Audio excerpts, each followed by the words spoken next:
Hello. In this week's Torah portion, Vayeshev, Joseph is sold into slavery in Egypt.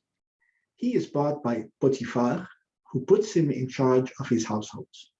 The Torah says, quote, "Now Joseph was well built and handsome. After a time, his master's wife cast her eyes upon him and said, 'Lie with me.' But he refused." Unquote. It's the only time the Torah describes a man as handsome. Why mention it here? The Midrash says it's to remind us that Joseph was Rachel's son, and Rachel was very beautiful. Radak says it's to explain why a highly placed person, such as Potiphar's wife, would try to get involved with a foreign slave. Rashi adds that the daughters of Egypt used to climb up to gaze at his beauty. But it's more than that. Physical beauty is very important in Jewish law. For example, the Bible frequently mentions the beauty of some women. Quote, "Abram said to his wife Sarai, 'I know what a beautiful woman you are. Isha Yifat.' Rebecca was described as beautiful. Rachel was, quote, shapely and beautiful. Esther was shapely and beautiful. The Song of Songs glorifies physical beauty. Your graceful legs are like jewels, the work of an artist's hands. Your breasts are like two fawns, like twin fawns of a gazelle. How beautiful you are, and how pleasing, my love, with your delights. Every part of you is fair, my darling. There is no blemish in you." Unquote. Yet the same King Solomon who wrote the above also wrote, "Charm is deceitful, and beauty is vain, but the woman who fears the Lord shall be praised." So beauty, while important, is not the most important attribute. The Talmud says, "Happy is the man whose wife is beautiful. The number of his days is doubled." It also gives examples. 4 women were the most beautiful of all. Quote, the rabbis taught, "There have been 4 beautiful women in the world: Sarah, Rahav, Abigail, and Esther. According to the one who says that Esther was sallow, remove Esther from the list and insert Vashti instead. Our rabbi starts, Rahav inspired lust by her name, Yael by her voice, Abigail by her memory of her, Michal, daughter of Saul, by her appearance." Rabbi Yitzhak said, "Whoever says Rahav, Rahav will immediately have an orgasm." Rabbi Nachman said to him, "I say Rahav, Rahav, and nothing happens to me." He replied, "I was speaking of one who knows her personally and was intimate with her." Unquote. What about Eve? Tosafot says Eve is not on the list because only daughters of human beings are mentioned. The Talmud says her beauty was far above that of other women. Quote, "Sarah compared to Eve is like a monkey compared to a human." Why are these remarks recorded? Perhaps to teach that it's acceptable for men to talk that way. Men too are deemed attractive. Joseph, as mentioned above, was handsome. On King Saul, the book of Samuel says, quote, "There was not among the people of Israel a more handsome person than Saul. From his shoulders and upwards, he was higher than any of the people." Unquote. King David was also handsome. Quote, "So they sent for David and brought him.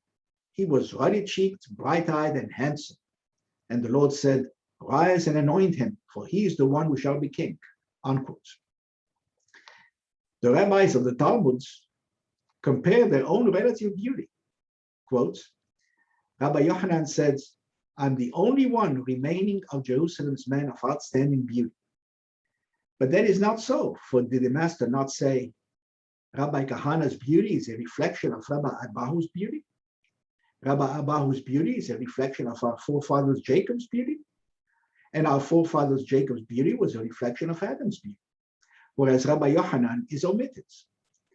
Rabbi Yochanan is different because he lacked a beard. Rabbi Yochanan used to go and sit at the gates of the mikvah. He said, "When the daughters of Israel come out of the bath, let them look at me, that they may bear sons as beautiful and as learned as I am." The rabbi said to him, "Do you not fear an evil eye?" He replied, "I am of the seed of Joseph. against whom an evil eye is powerless. Rabbi Elazar fell ill, and Rabbi Yochanan went in to visit him. He noticed that Rabbi Elazar was weeping, and he said to him, "Why do you weep?" He replied to him, "I'm weeping on account of this beauty of yours that is going to rot in the earth." Rabbi Yochanan said to him, "On that account, you surely have a reason to weep." And they both wept. Unquote. Note in passing that standards of beauty change. Rabbi Yochanan is also described in the Talmud as being fat. Some say beauty is in the eye of the beholder. Others say beauty is only skin deep, but ugliness goes clear to the bone. There is a blessing one is supposed to utter when seeing anything or anybody extremely beautiful. It is, "Blessed are you, Lord our God, King of the universe, who has such things in his worlds." There is another blessing recited when seeing a strange, unusual creature. It is, "Blessed are you, Lord our God, King of the universe, who makes all creatures different." This blessing celebrates diversity. However, the Talmud says that this applies only to rarely seen animals and people afflicted since birth. On people afflicted after birth, people should say, "Blessed be the true judge, Baruch Dayan Emet," preferably not within hearing the creature in question to avoid embarrassing them. By contrast, ugliness is frowned upon. There are rituals that may not be performed by those who are physically impaired. Kohanim with physical defects may not offer sacrifices. God tells Moses, quote, "Speak to Aaron and say, no man of your offspring throughout the ages who has a defect shall be qualified to offer food. No one at all who has a defect shall be qualified.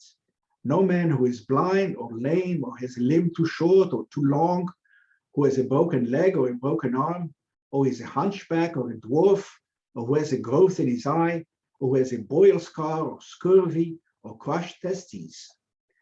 No man among the offspring of Aaron the priest who has a defect shall be qualified to offer the Lord's offering by fire." Such discrimination was the norm of the times. The Greeks worshipped beauty. Aristotle argued that crippled children must be killed. Only in 1990 did the US issue the Americans with Disabilities Act, the ADA, making it illegal to discriminate because of disabilities and mandating that public buildings facilitate access for the disabled. Perhaps ugly people are chosen for something else, such as teaching. Maybe the Torah is shielding them from public duties to spare them embarrassment.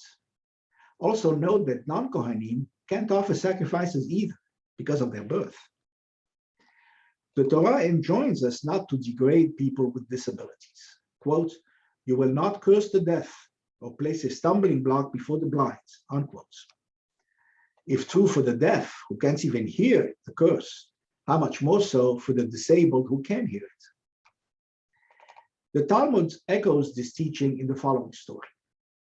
Rabbi Elazar, son of Rabbi Shimon, came from his rabbi's house, and he was very happy, and his head was swollen with pride because he had studied much Torah. He happened upon an extremely ugly person who said to him, "Greetings to you, my rabbi."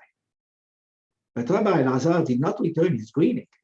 Instead, Rabbi Elazar said to him, "Worthless person, how ugly you are. Are all the people in your city as ugly as you?" The man said to him, "I do not know, but you should go and say to the craftsman who made me, how ugly is the vessel you made." When Rabbi Elazar realized that he had sinned and insulted this man only on account of his appearance, he descended from his donkey, prostrated himself before him, and he said to the man, "I have sinned against you, forgive me." The man said to him, "I will not forgive you until you go to the craftsman who made me and say, how ugly is the vessel you made." The rabbi walked behind the man until they reached his city. The people said to him, "Greetings to you, my rabbi, my master, my master." The man said, "If this man is a rabbi, may there not be many like him among the Jewish people. he did such and such to me. They said, even so, forgive him, because he's a great Torah scholar. He said to them, for your sakes, I forgive him, provided that he does not become accustomed to act that way. Unquote. Rashi said the man was Elijah the prophet, who had come to rebuke the rabbi and warn him not to become accustomed to act that way. The Maharsha adds interestingly, we expected the man to say, I forgive you provided you don't behave like that again. Instead, he said, I forgive you provided that you do not become accustomed to act that way. The word accustomed indicates that sometimes such behavior is acceptable. The Mishnah enjoins us not to join by appearance. Quote, do not look at the container, but at what is in it. Still, the Mishnah allows a man to divorce his wife on grounds of beauty. Quote, Rabbi Akiva says, a man may divorce his wife if he found another woman who's better looking than she, and he wishes to marry her, because the Torah says, quote, if a woman finds no favor in her husband's eyes, he may divorce her. Actually, husband or wife may initiate divorce proceedings on any grounds. The Talmud even teaches that ugly people make the best scholars. Quote, Rabbi Yehoshua ben Hananiah was ugly looking. The daughter of the Roman Emperor Hadrian said to him, you represent glorious wisdom and magnificent Torah, but in an ugly vessel. He replied, does your father not keep wine in simple clay vessels? She asked, where else shall he keep it? He said to her, you are nobles, so you should keep it in vessels of gold and silver. So she went and told this to her father, and he had the wine put into vessels of gold and silver, and it became sour. The emperor summoned the rabbi and asked him, why did you give my daughter such advice? He replied, I answered her according to the way she spoke to me. He said, but are there not good-looking people who are learned? The rabbi replied, yes, but if these very people were ugly, there would be still more learned. One would need controlled studies to test this proposition. Do pretty, popular girls and handsome, athletic boys typically spend less time on their studies and more time on the social scene? Is the nerd or mouse who can't get dates frequently a brilliant student, and the handsome or pretty one frequently is not? Do pretty girls frequently end up with a wrong boy who's seductive, uninhibited, and aggressive? And handsome boys frequently end up with the wrong girl who is beautiful, uninhibited, and flirtatious? There's even a 1963 song by Jimmy Soul that says, if you want to be happy for the rest of your life, marry an ugly girl.